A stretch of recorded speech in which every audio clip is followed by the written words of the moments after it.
오늘 주신 하나님의 말씀은 마태복음 18장 15절에서 22절입니다. 내 형제가 죄를 범하거든 가서 너와 그 사람과만 상대하여 권고하라. 만일 들으면 내가 내 형제를 얻은 것이요 만일 듣지 않거든 한두 사람을 데리고 가서 두세 증인의 입으로 말마다 증참케 하라. 만일 그들의 말도 듣지 않거든 교회에 말하고 교회의 말도 듣지 않거든 이방인과 세리와 같이 여기라. 진실로 너희에게 이르노니 무엇이든지 너희가 땅에서 매면 하늘에서도 매일 것이요 무엇이든지 땅에서 풀면 하늘에서도 풀리리라. 진실로 다시 너희에게 이르노니 너희 중에 두세 사람이 땅에서 합심하여 무엇이든지 구하면 하늘에 계신 내 아버지께서 저희를 위하여 이루게 하시리라. 두세 사람이 내 이름으로 모인 곳에는 나도 그들 중에 있느니라. 그때 베드로가 나와 가로되 주여 형제가 내게 죄를 범하면 몇 번이나 용서하여 주리이까? 7번까지 하오리이까?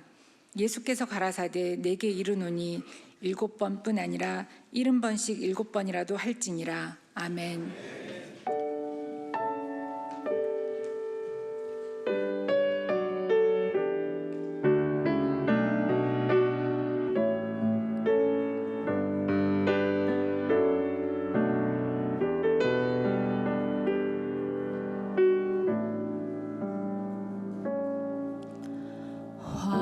화려하지 않아도 정결하게 사는 삶, 가진 것이 적어도 감사하며 사는 삶, 내게 있는 작은 힘 나눠주며 사는 삶, 이것이 나의 삶의 행복이라오.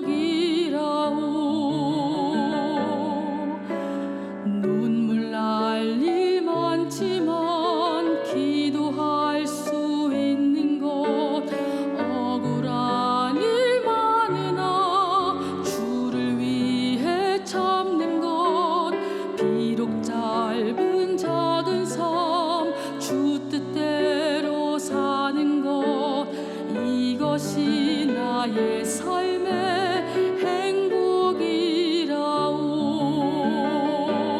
이것이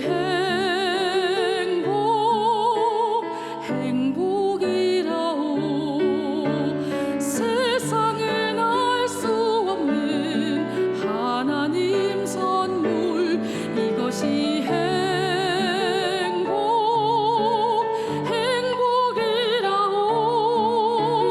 하나님의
애기 나면 찬양을 좀 못할 줄 알았는데 애기 엄마로 더 뜨겁게 찬양합니다. 오늘 두 성가대 찬양대와 또 우리 박소영 자매의 찬양을 들어보시면 일맥상통한 게 있죠. 너는 보배롭고 존귀한 하나님의 자녀로 살아가는 행복을 누리는 사람이다. 그냥 옆에 있는 분한테 오늘 한번 축복해 주면 어떡해요? 장로님, 권사님, 성도님, 귀하는 하나님, 보배롭고 존귀한 하나님의 자녀이십니다. 한번 그렇게 인사해 보세요. 보배롭고 존귀한 하나님의 자녀로 사는 행복을 누리세요 하고 같이 축복해 주시면 좋을 것 같아요. 예. 새벽부터 나오느라고 힘드셨는데 되게 엔돌핀이 돌기 시작을 해서 이제 지금 엔돌핀이 돌기 시작하면 이제 설교 끝마칠 정도의 잠이 오게 돼요. 그 전에는 주무시지 않을 것 같아요. 두 아들이 있는 집이 있었습니다. 큰 아들은 아버지를 닮아서 되게 호연지기하고 되게 이렇게 뭐랄까요, 좀 아버지처럼 진취적이고 적극적인 그런 아들이 있어서 아버지가 매우 좋아했습니다. 근데 둘째는 조금 더 예민하고 좀 이렇게 관계 중심적이고 또 엄마를 닮아서 그런지 집안일도 잘 도와주는 아들이 있었어요. 자, 엄마 아빠에게 아버지 닮은 아들 하나, 엄마 닮은 아들 하나가 있으면 그 가정이 행복할까요? 부적응한 가정이 될까요? 예, 행복할 것 같지요. 근데 문제는 이 두 형제는 어렸을 때부터 엄마 뱃속에서부터 티격태격 싸우면서 태어나게 돼요. 그리고 아버지의 총애를 받았던 큰아들은 엄마 때문에 그리고 동생 때문에 마음의 상처가 크고 그냥 사람 관계는 별로 신경 쓰지 않고 자기 목적을 달성하고 자기가 원하는 것만 하는 큰형 때문에 동생도 상처를 받습니다. 혹시 누구네 가정 얘기하는 것 같아요? 네? 신앙생활 저 우리 집 얘기하는 줄 생각하신 분이 있었을 것 같은데 우리 집도 비슷해요. 에서와 야곱의 이야기죠. 에서와 야곱의 갈등 그리고 서로가 서로에게 끼쳤던 상처는 얼마나 오래 갈까요? 성경은 우리에게 이렇게 이야기해 주고 있습니다. 야곱이 아내와 자녀 12를 다 낳고 엄청나게 성공을 하고 살아감에도 불구하고 고향으로 돌아가서 형 에서 만날 생각에 밤잠을 못 자고 밤새 야복강가에서 하나님한테 도와달라고 씨름을 하는 야곱의 모습을 보여주고 있지 않습니까? 오늘 저는 마태복음 18장 봉독해드린 그 말씀 속에서 용서에 대한 이야기, 우리가 작년에도 용서에 대해서 내리용서 이런 것 통해서 설교도 했고 세미나도 하신 분들이 계시지만 제가 이 본문을 많이 그동안에 제 삶 속에 적용도 하고 많은 사람들에게 가르치기도 했는데 이번에 다시 이 말씀을 보면서 새롭게 발견된 한 가지가 있어요. 그건 바로 뭐냐면 따라 하실까요? 용서는 혼자 하는 게 아니다. 상처를 받으신 분들은 한번 물어볼까요? 혹시 부모님한테 상처받았다 손 들지 마시고요. 눈을 한번 껌뻑 해보세요. 난 자라나면서 부모님한테 상처받은 적이 있다. 눈을 한번 껌뻑 해보시죠. 네, 껌뻑. 부모님한테 지금도 기억나는 상처들이 있지 않으세요? 저는요, 제가 애서인 느낌이 언제 들었냐면 어느 성탄절날 아버님한테 누가 아주 비싼 버베리 있잖아요. 긴 그 이렇게 영국에서 있는 그 뭐라 그래요? 그 약간 비 맞을 때 입고 뭐 이렇게 그거 있잖아요. 이렇게 멋있는 그 명품 이제 예? 코트라고 그러죠. 코트. 예. 코트를 우리 어머니가 아버지한테 들어왔는데 그걸 동생 요한 목사한테 줬어요. 그 제 선물은 안 주신 거야. 그런데 동생이 그거를 여는 순간 제 표정에 바뀌는 것을 본 엄마가 갑자기 생각나서 아버지가 안 입던 오래된 것을 가지고 나오면서 요셉이도 이거 입으면 된다. 차라리 주질 말지. 벌써 20년 넘은 이야기인데 아직도 마음속에 상처가 있어. 부모님한테 상처받은 사람 있죠? 여기 에서와 야곱은 아버지 이삭과 리브가 때문에 부적응한 그 부부의 편애하고 이렇게 좀 편애하는 그런 사랑 때문에 자기 중심적인 일들 때문에 상처받아요. 이미 돌아가셨는데도 아직 부모님의 상처가 이렇게 상흔으로 남아있는 우리들이 있어요. 근데 그러면 에서와 야곱은 부모에게만 상처를 받았을까요? 우리는 에서와 야곱이 서로에게 상처 준 것도 압니다. 에서는요, 나중에 야곱 너 두고 봐, 아버지 죽으면 나 너 죽일 거야 하는 마음을 가지고 오랫동안 앙심을 품습니다. 동생이 팥죽 한 그릇으로 장자의 직분을 그 뺏어간 것을 어렸을 때 받은 상처와 그 다음에 아버지가 돌아가시기 전에 축복할 때 속임수를 써서 형의 그 축복을 뺏어간 거를 에서는 잊지 못합니다.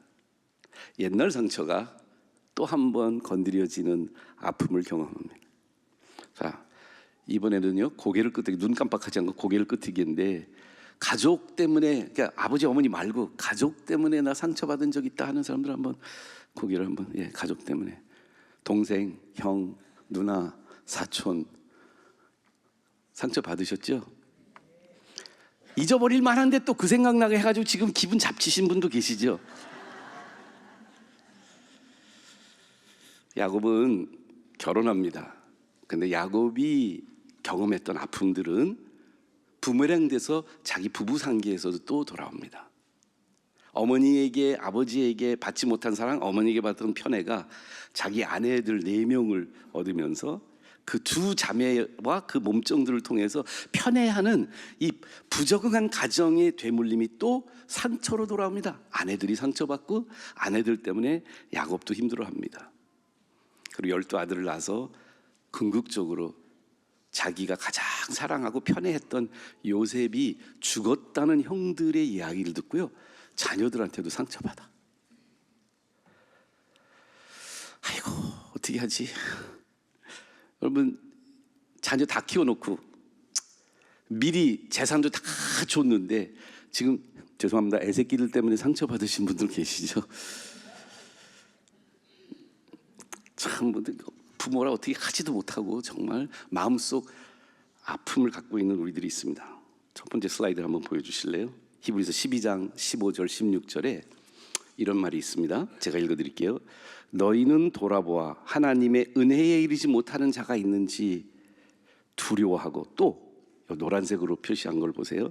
쓴 뿌리가, 현대어 성경 제가 세번역 성경은 섞였는데요, 쓴 뿌리가 돋아나서 괴롭게 하고 많은 사람이 이로 말미암아 더러움을 입을까 두려워하고, 음행한 자와 혹 한 그릇 식물을 위하여 장자의 명분을 판 에서와 같이 망령된 자가 있을까 두려워하라.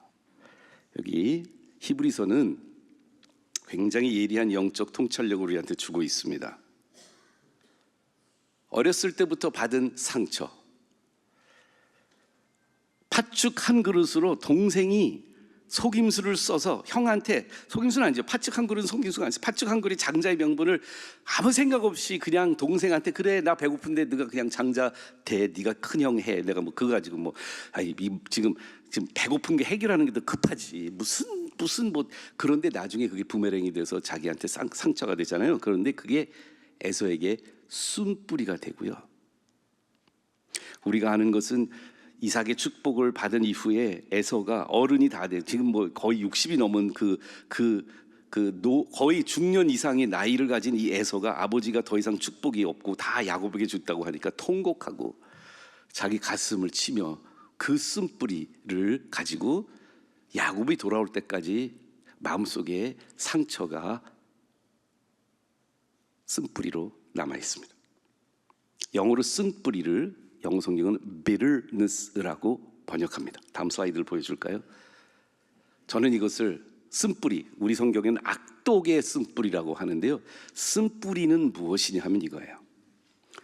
Not giving up the right to hurt you for hurting me. 나에게 상처 준 것에 대해서 그 안갚음할 수 있는 권리를 나는 포기하지 않을 거야. 우리 안에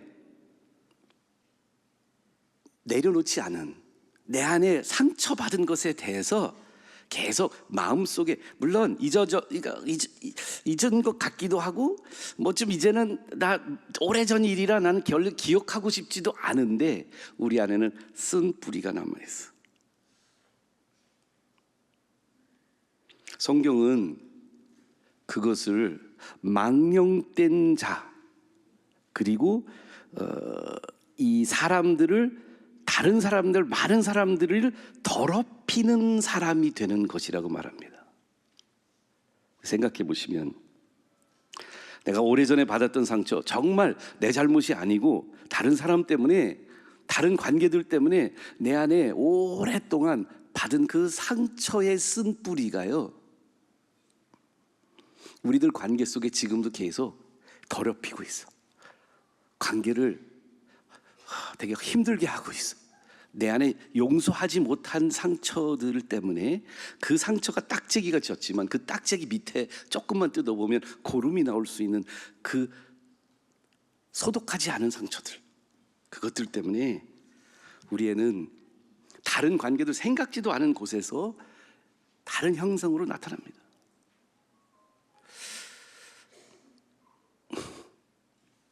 제가 한참 뒤에 이거를 발견했는데요. 저는 결혼하고 지금 이제 37, 8년이 됐거든요. 근데 한 20년 동안 살면서 도저히 이해할 수 없는 가까워지면 가까워질수록 잘 울고 잘 상처도 받고 근데 내가 그렇게 크게 저 그냥 좋은 의도로 아내한테 해주려고 했던 것에 엄청난 막 어떤 때는 막 그 홍수가 나듯이 수도꼭지가 안 끊어지듯이 막 억울하게 울고 있는데 제가 몰랐어요. 전 내가 그렇게 나쁜 놈인가 보다. 그래서 항상 저는 그런 생각을 해 집에 들어갈 때 그냥 초인종 들고 여보 나 잘못했어. 모르지만 하여간 오늘 잘못한 것 같아.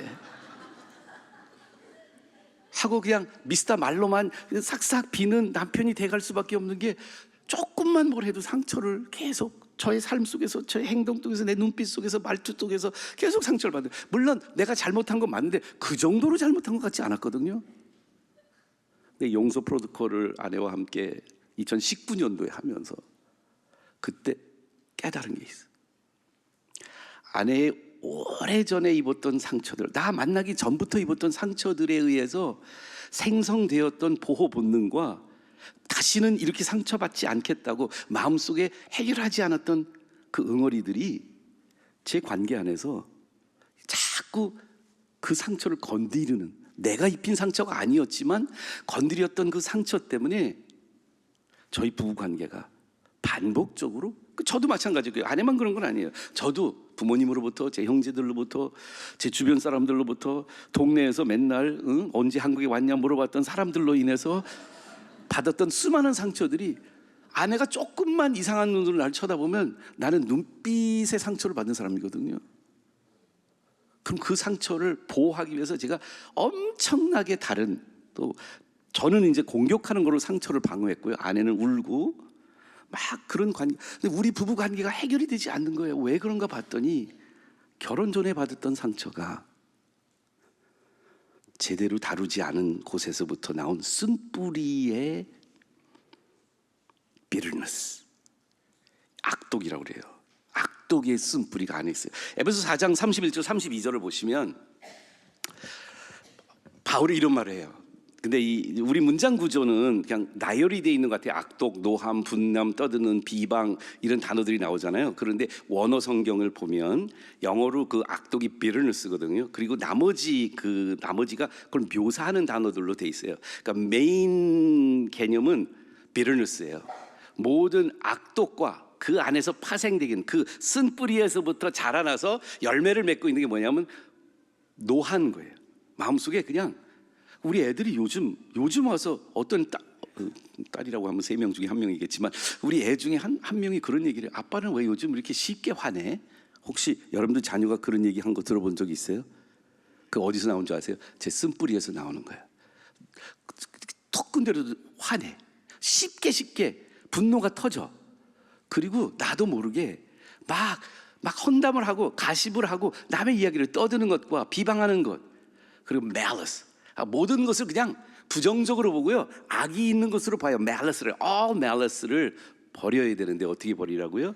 서로 친절하게 하며 불쌍히 여기며 서로 용서하기를 하나님이 그리스도 안에서 너희를 용서하신 것 같이 하라고 합니다. 하나님은 에서의 쓴뿌리와 야곱의 쓴뿌리를 해결할 수 있는 유일한 처방제, 소독제를 주셨어요. 그 소독제는 뭐냐 하면 용서였어요. 다음 슬라이드 보여주실까요? 좀 약간은 여러분들 보시면 좀 징그러워하는. 여러분들, 우리는 상처를 받으면 용서라는 과정을 제대로 했는지 안 했는지, 그러니까 소독을 제대로 안 하고 그냥 반창고 묻히거나 우리 그냥 둬요. 피만 안 나면 그냥 우리는 어느 정도 아물는 것 같으면 그냥 둬요. 근데 문제는 상처의 쓴뿌리, 악독의 쓴뿌리, bitterness는 우리 안에 고름을 만들어 놓습니다. 그리고 이 상처는 오염되기 시작합니다. 근데 그 밑에 오염된 고름으로 계속해서 festering 한다고 그러죠. 그것이 우리 삶 속에서 계속 이렇게 여러 가지 이제 우리 지금 일어나고 있는 많은 반응들이요, 사람들이 이해할 수 없는, 저 사람 너무 예민해, 저 사람 너무 남 험담을 잘하고 뭐 인정 욕구가 너무 강해, 이런 모든 것들이 우리 쓴뿌리에서부터 나오는데요, 성경은 우리에게 에베소서 말씀도 그렇고요, 특별히 오늘 말씀은 용서라는 소독제를 통해서 그 상처가, 그 골맞던 곳이 상흔은 남을 수 있어. 근데 쓴뿌리는 사라지는 치유의 길을 용서를 통해서 주셨습니다. 그런데요, 물론 혼자 할 수 있어요. 셀프 용서도 가능할 수 있어요. 그러나 대부분 여러분 생각해 보세요. 어디 고름이 났어, 상처가 커서 고름이 났어, 뭐 그걸 약간 손 대기도 힘든 곳이 있으면 병원에 가든지, 그래서 전문가 의료인의 도움을 받아서 그 상처가 온전하게 치유받게 도움을 받든지, 아니면 요즘은 약도 좋고 요즘은 뭐 여러 가지 뭐 이제 있잖아요. 이제 소독이 잘 되어 있는 이런 뭐 메스나 뭐 이런 것도 살 수가 있고, 그러면 우리가 다른 사람이 제 고름난 부위를 째고 또 거기에다가 소독약을 바르고 반창고를 붙여서 상처는 남아 있을 수 있어도 그 안에 장기적으로 그 치부를, 그 환부를 계속 문제되지 않도록 치유할 수 있는 길을 하려면 어떻게 하죠? 누구의 도움을 받아야 돼요. 제가 내리 용서라는 그 세미나와 성경 공부를 통해서 저는 그때 이제 알았는데, 오늘 말씀을 보니까 그래서 내리 용서가 그렇게 파워풀했구나. 내리 용서는 그 용서의 과정을 누군가의 도움을 받아서, 용서 코칭을 해줄 수 있는 사람을 도움을 받아서 한 단계 1단계부터 7단계까지 용서할 수 있도록 나를 도와주는 일을 내리 용서는 합니다. 우리 마태복음 18장 15절에서 17절 말씀을 오늘 본문을 읽어드렸는데, 오늘 본문을 읽어드린 내용을 가지고 세 가지로 오늘 여러분들 말씀드리려고 해요. 제가 첫 번째 거를 읽어두고 여러분들이 두 번째 읽고 세 번째 건 다 같이 읽으면 어떨까요? 제가 첫 번째 거 읽어드려요.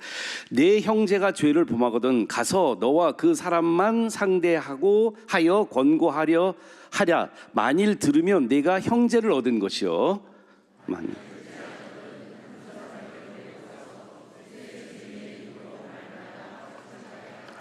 다 같이요. 만일 그들의 말도 듣지 않거든, 교회의 말하고 교회의 말도 듣지 않거든 이방인과 세리와 같이 여기라. 여러분들, 제가 슬라이드에 이렇게 단계로 만든 이유가 있어요. First step, second step, third step이 있죠. 저거를 프로토콜이라고 말해요. 우리 어떤 때는 컴퓨터 프로그래밍 하는 사람들을 프로토콜이라고 하기도 하고요. 의학적으로도 치료하는 사람을 프로토콜이라고 하고요. 또 대통령이나 지금 정상회담 갔잖아요. 그러면 그 대통령이 만나는 프로토콜이라는 게 있어요. 프로토콜은 뭐냐면 뭔가 항상 그 스텝에 의해서, 원칙에 의해서 이렇게 하라. 하나님 프로토콜을 주세요. 근데 저 부분이 뭐냐면 용서 프로토콜이에요. 근데 자세히 보세요. 저 내용 속에 이런 진리가 담겨 있다고 생각하면 다음 슬라이드를 보여주실까요? 용서하지 않는 상처는, 용서되지 않은 상처들은 개인만이 아니라 공동체를 파괴합니다. 그래서 예수님이 제자들에게 이제 제자로, 교회로 이 제자들을 불러서 제자를 통해서 교회, 이 고백 속에 예수님을 그리스도로 고백한 사람들이 모인 교회를 세우는 데 예수님이 주셨던, 교회가 되면, 공동체가 되면 꼭 이런 걸 하라. 야, 마태복음 18장 앞부분은 겸손에 대해서 얘기해 주고요. 서로 남을 낮게 여기고 서로 겸손하게 마음을 맞춰서 공동체가 되어가는데, 그래도 죄인인지라 상처를 입을 거야. 그렇게 되면 형제가 상처를 입히고 죄를 범해서 그 죄 때문에 잠깐만, 여기서 근데 하나 정리를 잘 내려둬야 돼요. 엄청난 아픔이 있어요. 어떤 때는요, 엄마나 아버지가 아니면 형제가 나한테 거짓말하고 나한테 손해를 끼쳐요. 죄일까요, 아닐까요? 근데 죄는 누구한테 진 거예요? 나한테 진 거예요? 하나님께 진 거예요? 모든 죄는 하나님께 진 죄고요, 나는 죄 때문에 상처받은 것밖에 없는, 죄는 하나님에게 하는 거고 나에게 입힌 거는 상처예요. 그런데 용서하지 않은 상처들, 우리에게 입은 상처를 내가 용서하지 않을 때는 나 개인만 그 용서하지 않은 것 때문에, 내가 어떤 메리엄 윌리엄슨이라는 사람이 이렇게 말해요. 용서하지 않는 것은 내가 독배를 마시고 상대방이 죽기를 기다리는 건 마찬가지예요. 용서하지 않을 때 나한테 파괴가 돼요. 나를 파괴해요. 그런데 오늘 본문을 읽으니 교회도 용서하지 않은 그 상처들 때문에, 쓴 뿌리들 때문에 교회가, 공동체가 파괴됩니다. 하나님은 용서하지 않은 우리들에게, 용서하지 못했던 우리들에게, 하나님, 예수님은 제자들에게 너가 이렇게 했다가 형제가 너한테 상처 입힐 거야. 형제가 너한테 하나님께 죄를 범하고 너는 상처를 입을 거야. 그럴 때 네가 어떻게 하느냐 하면 단계적으로 이걸 하는데, 그 단계가 혼자 하는 게 아니에요. 두세 사람 데려가고 나중에는 교회가 같이 관여가 되고, 그래서 교회가 함께 공동체를 통한 단계적 치유의 과정이 용서하는 과정이다. 지금껏 용서해야지. 예수님이 용서하라고 가르쳤어. 주기도문을 외우니까 우리가 우리에게 죄진 자를 사하여 준 것 같이 우리 죄를 사하여 주옵시고라고 기도를 했어. 그래서 마음속에는 용서해야지. 용서해야 되는데 용서가 안 되네. 어떻게 하지? 내가 용서했는지 안 했는지도 잘 모를 때, 성경적인 방법은 뭐냐면 반드시 공동체를 통해서 용서하라는 거예요. 문제는 어디 있느냐? 우리 교회가 봉사 중심의 큰 그룹들이 있고 여러 가지 그룹들이 있다가 몇 년 전부터 기도선교회로, 그리고 이제 내년부터는 그 기도선교회를 중심으로 소그룹 안에서 제자훈련하는 소그룹으로 우리가 변하려고 하는 이유가 있어요. 용서의 프로토콜은 내가 집단적으로 할 수도 없고요, 이 안에 내가 신뢰가 되고 나의 아픔들을 내 용서하지 않아서 골마있는 상처를 보여주고 그 상처를 도와줄 수 있는, 함께 기도하고 함께 신뢰하고 하나님을 뜨겁게 믿으려고 노력하는 소그룹 안에서 용서의 단계가 공동체적으로 일어날 수 있는 가능성이 생기는 거예요. 교인들의 숫자가 불어나고 헌금이 더 많이 생기고 교회 건축이 일어나는 것이 교회의 건강한 모습일까요? 아니요. 저는 그것이 교회의 건강을 측정할 수 있는 좋은 그 지수들이 아니라고 생각해요.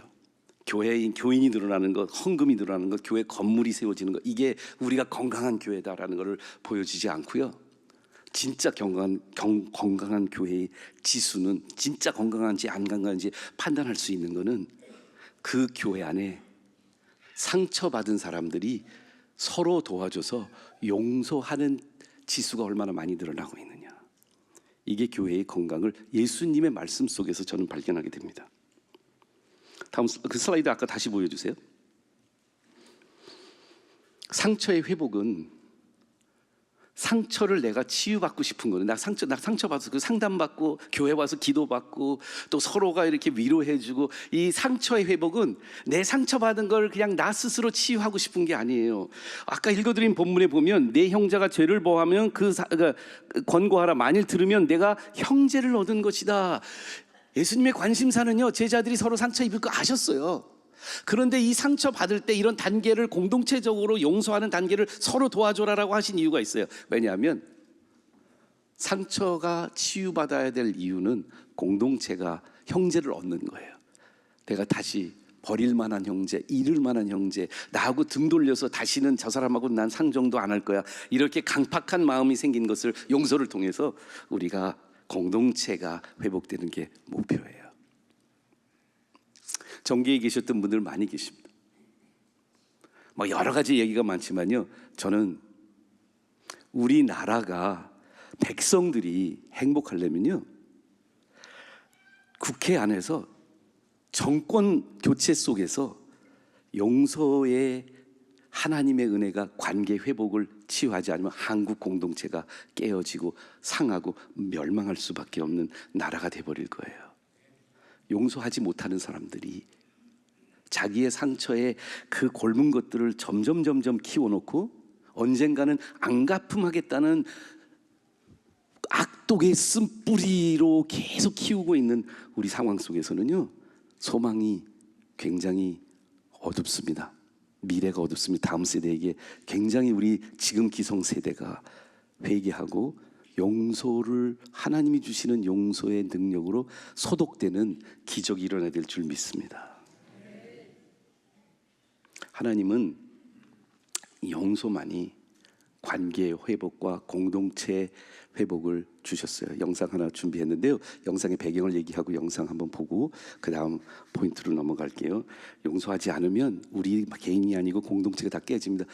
그 미국의 독특한 신앙생활 하면서 함께 모여 사는 아미시라고 하는 사람들이 있어요. 아미시는요, 유럽에서 넘어왔는데 신약 성경대로 살아가겠다고 그 한 마을들을 이뤄서 오하이오, 펜실베이니아 뭐 이런 지역에 아미시 커뮤니티가 있어요. 근데 아미시 그레이스라는 영화가 2010년도에 나왔는데 그 사건의 배경은 니콜 마인이라고 하는 펜실베이니아 아미시 동네에 아미시 사람들 maybe 수백 명 이렇게 모여 살고 있는데, 거기는 이제 근대 문명, 자동차도 없고 마차 타고 다니고, 여러분들 보셨을 거예요. 옛날 위트니스라는 영화에도 그 아미시의 이야기들이 나오는데요, 이 예수님의 가르침, 마태복음 특별히 5, 6, 7장의 가르침대로 살아가겠다고 이 한 커뮤니티를 만들어 살아가고 있는 그 조용한 시골 마을에 학교가 그 마을 사람들의 자녀들이 한 20명 정도 다니는 조그만 학교가 있었어요. 유치원부터 7, 8학년 아이들이 다 함께 한 20명이 있었는데, 그 옆 동네, 바로 옆 동네에 살고 있었던 찰스 로버츠라는 사람이 자기 애가 태어난 애가 여러 명 있었는데 그 중에 아이 하나가, 딸 아이가 병 걸려서 일찍 죽어요. 몇 개월 안 돼서 죽어요. 근데 하나님한테 화나가지고 이 청년이 정신질환을 일으켜요. 그리고 그 아미시, 자기 옆 동네인 아미시 동네의 학교에 엽총과 권총을 가지고 들어가서 총을 쐈는데 10명이 총을 맞았어요. 아이들이. 그 중에 5명 아이들이 죽어요. 그런데 그리고 경찰과 대치하다가 찰스 라버스가 자기 스스로 목숨을 끊습니다. 그런데 문제는 그 사건이 문제가 아니라 그 사건 이후에 일어났던 게, 미국에는 충격적인 뉴스가 일어났어요. 뭐냐 하면 그 아미시 사람들이 찰스 라버츠의 아내와 가족을 찾아가서 당신의 남편이 우리 아이들 5명을 죽인 것을 용서합니다 하는 것을, 실제로 했던 것을 영화화했어요. 영상 보시겠습니다. 일부만 발췌했습니다. 잘 보세요. I don't know what happened to him. I'm horrified and I'm so sorry.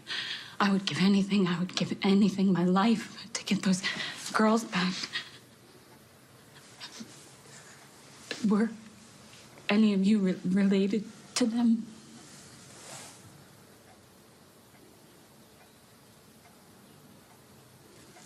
My daughter, Mary Beth, died this morning. I'm sorry, you must be suffering deeply.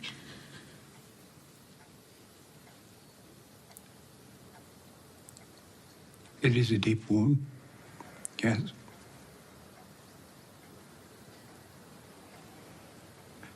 But she is in heaven with her father now.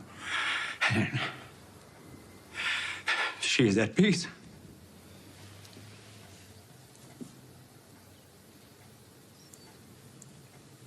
I'm so sorry. So sorry. We're sorry for your loss, too.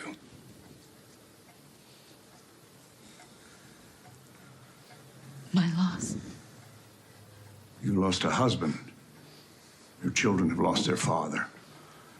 We grieve for you as well. We will harbor no anger at Charlie. He was known to most of us. We come here to tell you that we forgive him.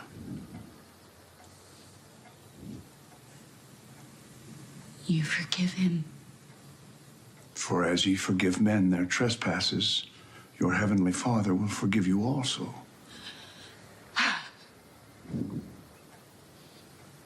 Matthew 6:14.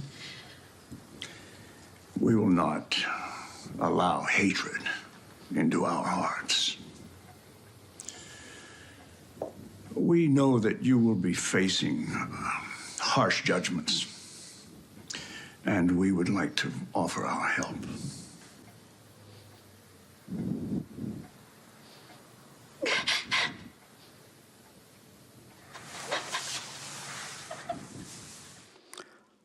자기 어린 딸을 총으로 죽인, 그리고 자기도 그 총으로 자신을 죽였던 그 찰스 로버츠의 행위를 아내한테 와서 용서하겠다고 얘기할 수 있는 거는 인간의 할 수 있는 일일까요?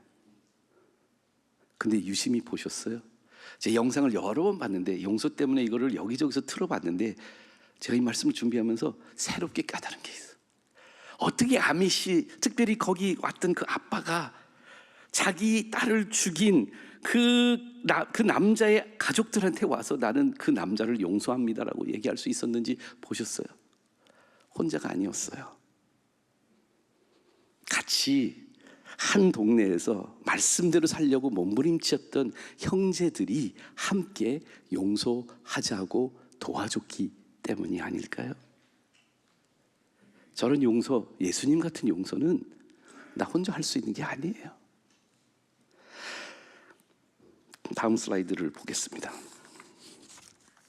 예수님은 그렇게 단계적으로, 공동체적으로 교회가 함께 소그룹을 이루어서 용서를 도와줄 수 있는 그런 단계를 설명해 주신 다음에, 우리는 이 말씀이 용서하고 연관되는 말씀인지 잘 몰라요. 제가 또 한 구절 읽고 여러분들이 가운데 구절 우리 다 같이 읽겠습니다. 진실로 너희에게 이르노니 무엇이든지 너희가 땅에서 매면 하늘에서도 매일 것이요 무엇이든지 땅에서 풀면 하늘에서도 풀리리라. 진실로 다시 너희 중에 두 사람이 땅에서 심하여 무엇이든지 구하면 하늘에 계신 내 아버지께서 그들을 위하여 이루시게 하시리라. 다 같이요. 두세 사람이 내 이름으로 모인 곳에는 나도 그들 중에 있느니라. 지금까지 우리는 이 말씀만 따로 띄워가지고 이걸 기도 본문으로, 저도 이거 가지고 기도 설교한 적이 있어요. 합심기도, 통성기도에서 합심기도로 이런 제목으로 기도에 대한, 맞아요, 기도에 대한 이야기도 내포되어 있어요. 근데 문맥을 잘 보세요. 교회에서 용서하지 못할 때, 상처가 깊을 때 교회에서 소그룹에서 함께 가서 용서를 해. 용서의 과정을 단계적으로 공동체적으로 함께 잘 해봐. 혼자 용서하는 거는 혼자가 아니야. 내가 혼자 하려고 그러면 용서했는지도 잘 모르겠고 용서가 끝까지 제대로 일어나지도 않을 거야. 그러니까 같이 용서해. 그러면서 예수님 뭐라고 말씀하신 거예요? 땅에서 매이는 것과 하늘에서 매이는 것, 땅에서 풀리는 것과 하늘에서 풀리는 것, 그것만이 아니고요. 그래서 여기 합심해서 하는 것을 아버지가, 이 관계가 회복되는 것, 용서와 화해를 통해서 관계가 회복되는 것을 아버지 하나님께서는 그것이 이루어지도록 도와주신다고 말하고, 예수님 뭐라고 말하냐면 그러한 회복이 일어나는, 용서와 회개를 통해서 화해가 일어나는 그 관계 속에는 예수님이 그 가운데 함께 계신다고 말씀하세요. 다음 슬라이드를 볼까요? 인간의 관계 회복은요, 부부 간의 관계 회복, 부모 자식 간의 관계 회복, 교인들 간의 관계 회복은요, 하나님과 관계 회복하고 직결돼 있어요. 하늘과 땅에 매이는 거는, 하늘 땅에서 매이는 거는 하늘에서 매여 있다는 얘기예요. 땅에서 관계가 회복되기 시작하면 하나님과 내 관계가, 모든 관계는 연결되어 있는데 그 이유는 있어요. 이 우리를 창조하신, 우리를 형상대로 만드신 하나님이 공동체이세요. 삼위일체 하나님은요 완전한 공동체세요. 그래서 우리가 공동체가 되기를 원하시는데 사탄이 그거를 흙탕물 만들어 놓은 거지. 서로 불신하게 만들고 죄를 들여와서 우리가 하나님의 관계처럼 형성된 것이 일그러진 형상을 가지고 우리는 지금도 상처 입히고 상처 주고 있어요. 근데 우리의 관계 회복, 하나님의 관계 회복과 직결돼 있어.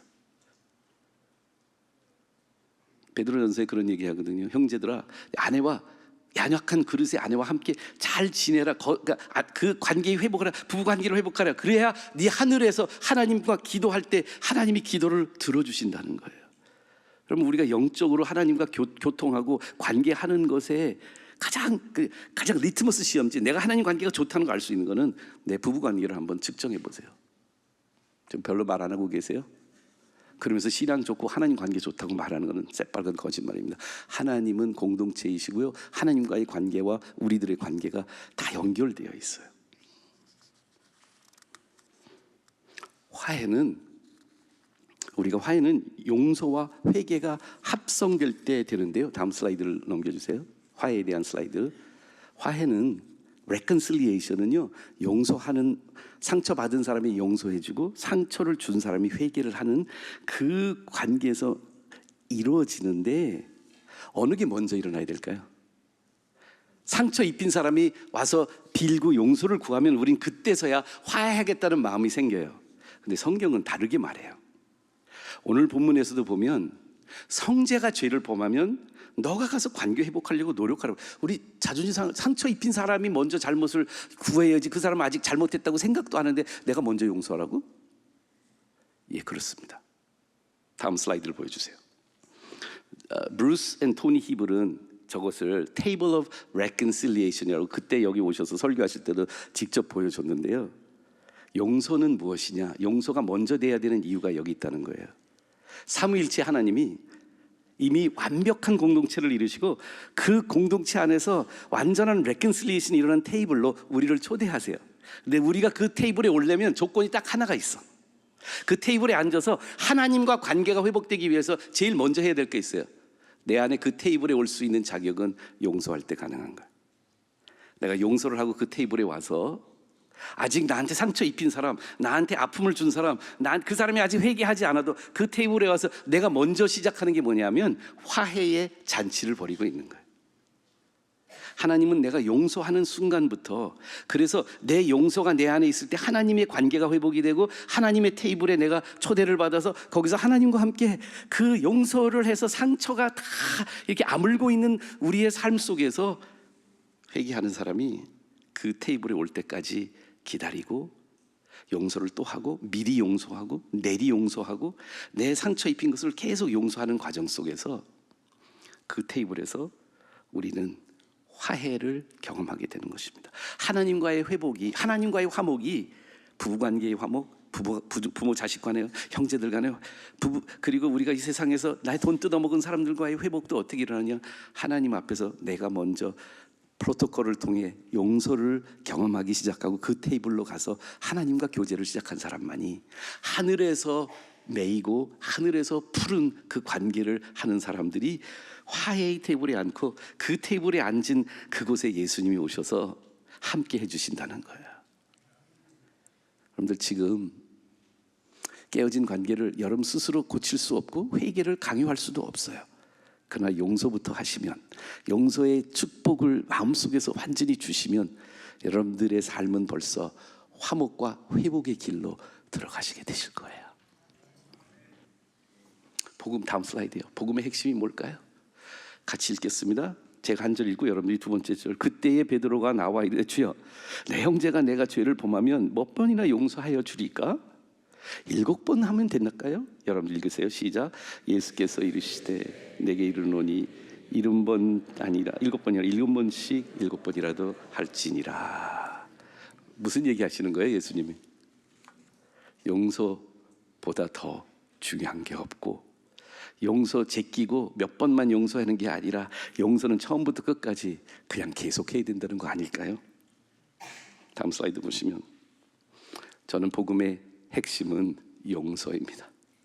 십자가의 핵심은 하나님이 용서해 주신 거야. 내가 하나님한테 지었던 1만 달란트를 하나님 다 탕감해 주세요. 완전히 탕감해 주세요.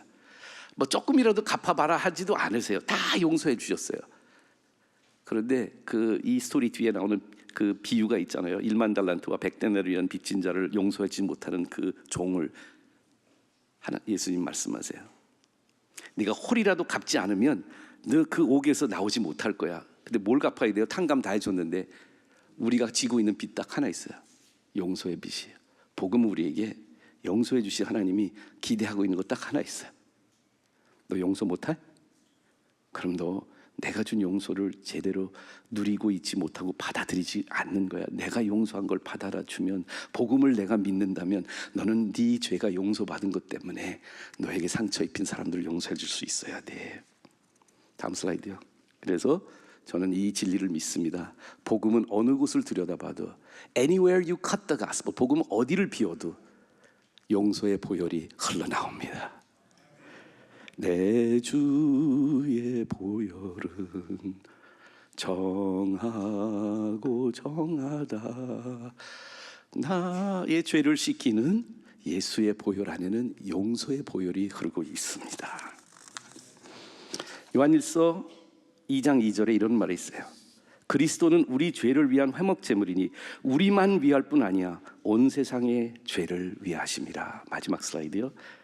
예수님의 보혈이 모든 죄를 씻습니다. 우리에게 상처 입힌 죄들까지도.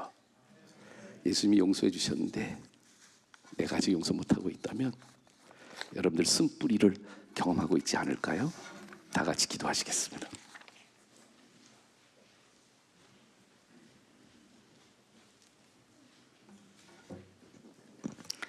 각각 그 마음에 정한 대로 할 것이요 인색함으로나 억지로 하지 말지니 하나님은 즐겨내는 자를 사랑하시느니라. 은혜로우신 하나님, 복되고 거룩한 주일에 찬양하고 예배하는 특권을 주시고 말씀을 통하여 깨달음을 얻게 하시니 감사드립니다. 이 시간 주신 은혜 감사함으로 구별하여 준비한 예물을 드리오니 기쁘게 받아주시옵소서. 이 예물을 통하여 교회의 사역과 선교 활동이 더욱 활성화되게 하시고 주님의 나라가 확장되며 하나님의 영광만이 드러나게 하옵소서. 드리는 손길마다 기쁨과 감사가 넘치게 하시고 하늘의 신령한 복과 땅의 기름진 복으로 채워주시옵소서. 감사와 영광을 주님께 돌리며 예수님의 이름으로 기도드립니다. 아멘.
나의 죄를 정케하사 1절과 4절 찬송하시겠습니다.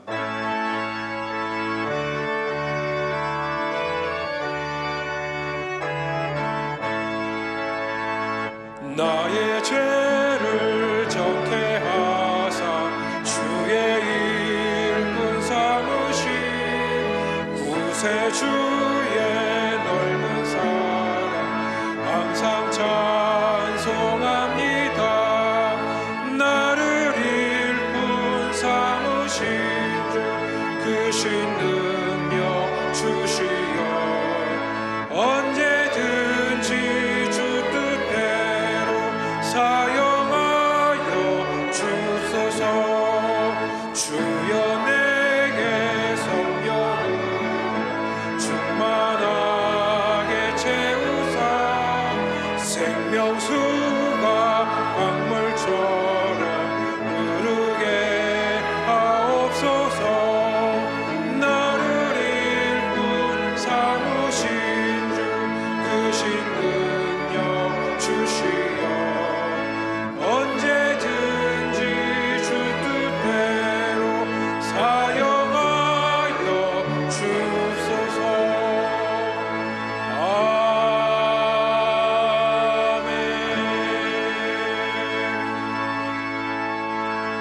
이제는 우리 주 예수 그리스도의 은혜와 하나님 아버지의 변함없으신 사랑하심과 성령의 내주 교통 역사하심이 하나님의 은혜로 예수님을 믿음으로 말미암아 용서받고 구원받았으니 용서하겠습니다 마음에 결심하고 돌아가는 이 자리에 머리 숙인 하나님의 권속들 머리 위에 조국 대한민국 위에 영원토록 함께 하시기를 간절히 축원하옵나이다. 아멘.